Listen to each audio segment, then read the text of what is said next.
자, 이제 세 번째 오픈 라이브러리인 매플랍 라이브러리에 대해서 얘기를 할게요. 사실 시각화와 관련되어 있는 부분은 반드시 필요한 건 아니에요. 근데 경험적으로 봤을 때 교수님은 좀 시각화해서 보는 편이거든요, 데이터를. 그러니까 반드시 알아야 되는 건 아니지만 알면 진짜 좋을 거다라는 건 분명하고요. 그리고 시각화를 하기 위한 어떤 파이썬 라이브러리는 굉장히 많아요. 진짜 어마어마하게 많아요. 찾아보면 훨씬 기능적으로도 화려하고 좋은 것들이 많은데 교수님이 소개하는 이 매플란 라이브러리는 되게 투박하고 단순한데 쓸만해요. 여러분이 아마 그리고 매틀랩이라고 하는 거를 수업 시간에 좀 썼었기 때문에 익숙할 수도 있어요. 한번 해볼게요. 이 매플럽 라이브러리는 데이터를 차트나 플롯으로 시각화하는 패키지인데요. 데이터 분석에서 매플럽 라이브러리는 데이터 분석 이전에 데이터를 이해하기 위한 시각화나 데이터 분석 후에서 많이 쓸 수 있어. 후 결과를 시각화하기 위한 사용되는 라이브러리입니다. 그래서 이 부분에 대한 핵심은 그런 거야. 굉장히 호출하는 함수 면과 함수의 형태가 매틀랩이랑 비슷해요. 매틀랩에서 플랫 해본 사람 1명, 2명, 네, 3명. 그래도 아마 뭐 조심스럽게 해볼 때 그래도 써본 학생들 비율이 높을 거예요. 아마 특히 지능기전공학부 학생들은 아무래도 저학년 때부터 매틀랩 사용 비율이 꽤 있는 편이거든요. 뭐 무인동시 학생들은 아마 매틀랩이 메인일 수도 있고 스마트 기기 학생들은 그나마 그 교수님들마다 했던 수업 중에서 수학과 관련되는 곳에서 쓰는 교수님들이 있었는데 지금 최근에는 교수님이 조사를 안 해봐서 모르겠어요. 아무튼 이게 좋은 점이 매틀랩과 유사해서 좋다. 그러니까 실제로 매틀랩을 써서 시각화를 했던 사람들이 생각보다 많아서 그 사람들이 이 라이브러리를 많이 선택을 합니다. 교수님도 마찬가지로 매틀랩에 익숙했었기 때문에 다른 시각화를 새로 배우는 것보다는 이게 좀 편했던 것 같아요. 그래서 여기 밑에 보시면 이 라이브러리 말고도 시본이나 플랫 라이브러리나 뭐 등등 되게 많이 있는데 교수님 요 세 번째는 이번에 조사하면서 알았고 시본이나 플랫라이 같은 경우에는 좀 써봤어. 시본은 되게 화려하고 쓰면 쓸수록 마음에 드는데 약간 오버스펙 느낌? 나 데이터 분석할 거 아니고 ML 할 건데 너무 시각화에 열중하고 있네? 약간 이런 느낌이 들 정도로 화려해요. 근데 그런 게 너무 내가 좀 그런 성향이 있다. 그런 걸 조금 좋아라 한다 하면은 요 시본 라이브러리도 매뉴얼 보고 튜토리얼 같은 거 있거든요. 공식 홈페이지 가면 따라해봐도 괜찮을 것 같아. 요거는 내가 직접 자주 쓰지는 않는데 요즘 떠오르는 라이브러리. 그래서 요거 이제 매플랍 라이브러리 실습하려면 요거 클릭하시고 똑같이 세이브 하셔서 본인 걸로 지금 가져와 보세요.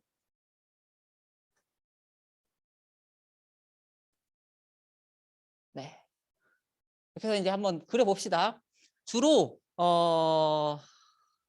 기계학습이나 인공지능에서는 어떤 그래프를 그려야 될 일이 있냐면 학습이 잘 되고 있는가를 눈으로 확인하기 위해서 이제 그 로스라고 불리워지는 손실 함수라는 게 존재하게 돼요. 그러니까 이 로스라고 하는 게 뭐냐면 내가 학습하는 중간중간에 머신이 얼마나 학습 데이터를 잘 맞추고 있는지 확인하는 거야.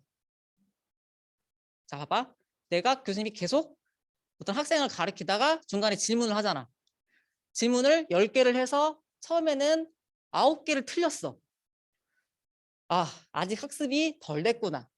다음 계속 또 학습을 하다가 중간에 테스트를 해서 물어봐. 10개의 질문했는데 이번에는 5개를 틀렸어. 전부 다 괜찮네. 또 근데 부족하다고 느껴서 또 학습을 계속해.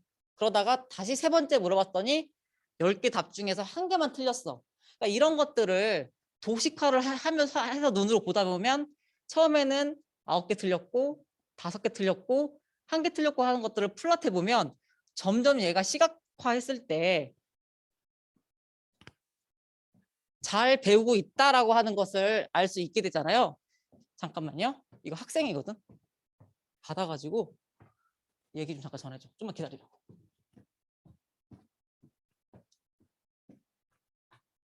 자, 그래서 매플란 라이브러리를 사용하기 위해서는 임포트를 이렇게 진행하면 됩니다.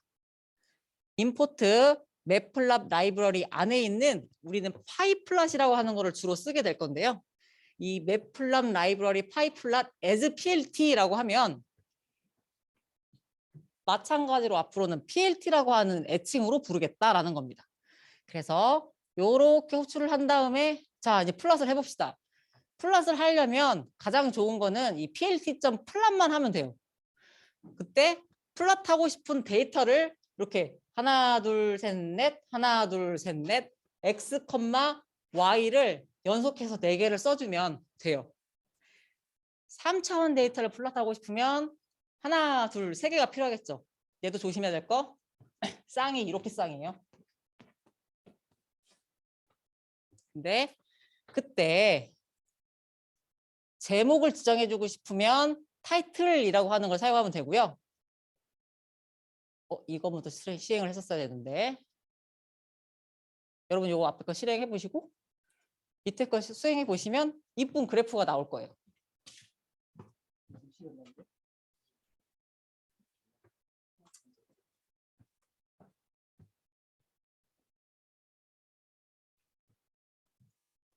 아이고 앞에 거 실행 안 돼서 그래요. 앞에 거 실행하고 실행이 됐는지를 어떻게 알고 수 있냐면 요 앞에 숫자가 써지면 실행이 된 거예요. 이제 거 실행하고 자 그랬더니 그래프가 이렇게 그려지죠. 타이틀 테스트로 적혀 있고 이제는 X축과 Y축에 대해서 데이터 4개를 찍은 거예요. 하나, 둘, 셋, 넷 하고 4개를 지금 연속해서 데이터 그래프를 그려놓다 보니까는 이렇게 그려진 거예요. 근데 좀 이쁘게 그려봅시다. 중간중간에 그 4개의 포인트에 동그라미를 한번 다트를 넣어볼게요. 닷을 넣는 방법은 요거예요. 교수님이 지금 요 4가지 케이스를 넣었는데요. 닷으로 넣고 싶으면 앞에 있는 G는 그린이라고 하는 색깔을 지정하는 G 값이고요. 여기 원으로 그리고 싶어서 내가 원 설정을 해놨어. 그려볼게요. 자, 보이세요? 직선을 그리지 않고 그냥 닷으로 표현하고 싶어가지고 동그라미를 했고 하나, 둘, 셋, 4개를 표현했죠. 별로 바꾸고 싶으면 어떻게 하면 되냐면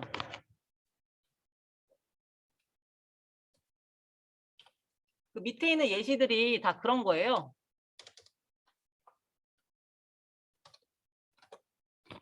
이번에는 별로 바꾼 거야. 근데 그린이 아니라 블루로 바꾸고 싶으면 어떻게 한다? G를 B로 바꾸면 돼. B는 블랙일 수도 있어. 미안해 잠깐만. 해볼게. 레드로 바꿀래 그냥. 확실하게. R 하면 레드니까 바뀌었죠. 이런 식으로 그래프를 도식화할 수 있습니다. 네, 사실 이 그림보다는 아래에서 볼 그림을 더 많이 그려요. 무슨 말이냐? 이렇게 선도 그리고 각 데이터의 포인트도 그리고. 근데 이 선을 그리고 싶으면 어떻게 하게 되냐면 이 뒤에다가 다시를 붙이면 돼. 그러면 다시를 하나만 넣으면 실선, 다시를 2개를 넣으면 점선이에요.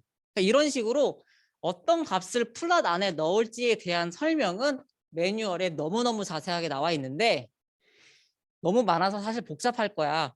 그래서 요 정도 기억했다가 요 그림 그리세요. 그래서 나중에 로스 같은 거 아까 교수님이 앞서서 설명했던 로스 그릴 때 요런 그림을 그리면 돼요. 그러니까 사실 그 로스를 그리기 위해서 요 설명을 하는 겁니다. 자, 다음은 내가 예를 들어 선을 2개를 그리고 싶어요. 그러면 플롯을 2번 하면 돼요. 근데 그냥 똑같이 하면 색깔이 겹치니까 하나는 다른 걸로 할 수도 있고 지금 같은 경우는 그거네.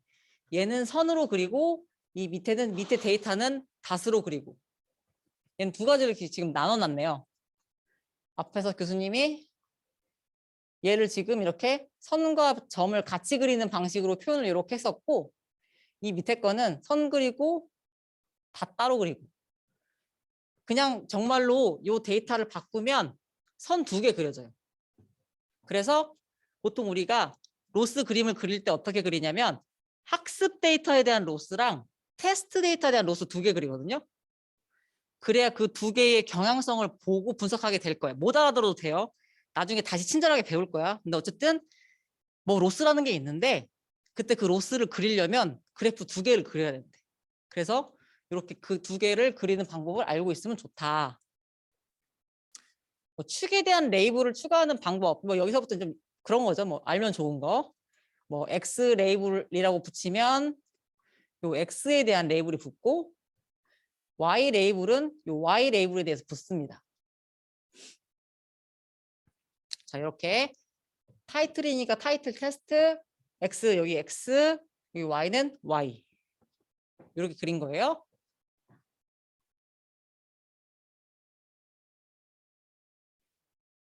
여러분 그래프 그릴 때 범례라는 거 알 거예요. 범례. 만약에 데이터 그림이 두 개 이상일 때 각각 색깔을 다르게 한 다음에 각각이 어떤 데이터인지를 명시적으로 넣어주고 싶을 때 이렇게 쓰는 거예요. 그래서 지금 우리가 그래프를 두 개를 그렸는데 파란색이 의미하는 게 A 스튜던트, 주황색이 의미하는 게 B 스튜던트라는 말을 하고 싶어서 이렇게 레전드라고 하고 가로 열고 닫고 범례를 삽입하는 겁니다. 아시겠죠? 자, 그리고 이제 서브 플롯 그리기. 서브 플롯은 종종 또 많이 쓰이는데요. 그런 거예요. 그래프를 하나 따로따로 그리는 게 아니라 동시에 네 개를 그리고 싶은 거야. 여러분 아마 교과서 같은 데서 보면 그림을 하나로 한 곳에 네 개 이상을 모아놔서 뭐 A 그리니까 피규어 1의 A, 피규어 1의 B, 피규어 1의 C 이런 거 있을 거야. 그렇게 한 번에 플롯하고 싶을 때 쓰는 게 서브 플롯이라고 하는 개념이고요. 정의를 먼저 해야 돼요. 이렇게 서브 플롯하고 2,2는 내가 지금 그림 4개를 같이 그리겠다는 거야. 근데 그 4개를 같이 그릴 때 2x2로 그리겠다는 의미로 설정을 한 거고요. 만약에 3x3으로 그리고 싶으면 3,3, 뭐 2x3으로 6개를 넣고 싶으면 2,3을 넣으시면 돼요. 그렇게 한 다음에 각각에 대한 그림을 정의를 해줘야 되겠죠? 그때 쓰는 방법이 이거예요. 지금 서브 플롯이라고 하는 함수의 리턴 값으로 피규어라고 하는 것과 엑시스 두 개를 받았는데 여기 교수님이 주석으로 써놨어요. 맨 앞에 있는 피규어라고 하는 변수는 그림 전체에 대한 그 대표 변수고요. 뒤에 있는 엑시스라고 하는 AXS는 이 서브 플롯 각각을 의미해요. 그래서 요거를 반드시 리턴을 받은 다음에 얘를 통해서 서브 플롯을 접근할 수 있어. 이 엑시스에 0,0 하면 첫 번째 거 그림 세팅을 하는 건데 걔는 이렇게 플롯 그려라. 요 데이터로. 이 뒤에 있는 거 데이터예요, 데이터. 그리고 0,1은 이제 여기 옆에 있는 애. 이렇게. 그리고 1,1은 결국 하나, 둘, 셋, 네 개 중에 여기 있는 애. 그러니까 각각에 대한 그래프를 세팅을 하고 쇼를 하면 그림이 어떻게 나오냐. 이렇게 나와요. 보통 언제 서브 플롯을 하냐면 예를 들어서 원본 데이터 그리고 내 중간 가공된 데이터 뿌리고 이쪽에 로스 그림 그리고 학습 로스 그리고 테스트 로스 그리고 여기에 뭐 애큐리시 그리고 뭐 이런 식으로 내가 하나의 어떤 문제를 해결하는 데 있어서 필요한 데이터를 한 곳에 모아서 그리고 싶을 때 저거 많이 써요. 그래서 이런 식으로 서브 플롯을 할 수 있다라는 걸 기억하시면 되고 다른 차트 바그래프 원래 만들려고 교수님이 넣어놨다가 시간이 모자랄 거라고 예측을 하고 안 넣어놨는데 나중에 수업을 진행하다가 바 그래프가 필요할 때가 좀 있을 수 있거든. 그때 다시 이 파트는 이어서 할게요. 그래서 수업은 오늘 여기까지 할 거고요. 오늘 3가지 오픈 라이브러리 배웠어요. 넘파이 하나, 판다스 하나, 매플런 라이브러리 하나. 넘파이는 과학적 수치 해석을 다루는 거기 때문에 앞으로 평생 쓸 거고요. 판다스는 ML이나 그러니까 뭐 기계학습과 딥러닝을 하게 되면 계속 따라다닐 거예요. 데이터를 불러오고 데이터 가공하고 데이터 저장할 때 판다스만한 게 없어요. 매플런 라이브러리는 데이터 시각화할 때 써야 되고 데이터 분석할 때 활용할 거기 때문에 반드시 이 라이브러리는 아니지만 어떤 라이브러리든 자기만의 독특한 특성을 가져갈 수 있는 라이브러리를 하나 정도 갖고 있으면 무기가 될 수 있다. 그래서 하지만 반드시 수업을 듣는 데 있어서 필요한 건 아니다. 알아두면 진짜 좋을 거다. 그러니까 그거는 사실 수업 시간엔 다루지 않을 거기 때문에 여러분 관심사가 그쪽에 있으면 따로 공부하셔도 좋습니다. 아무튼 이것으로 오늘 수업은 마치도록 할게요. 여러분 수고 많으셨습니다.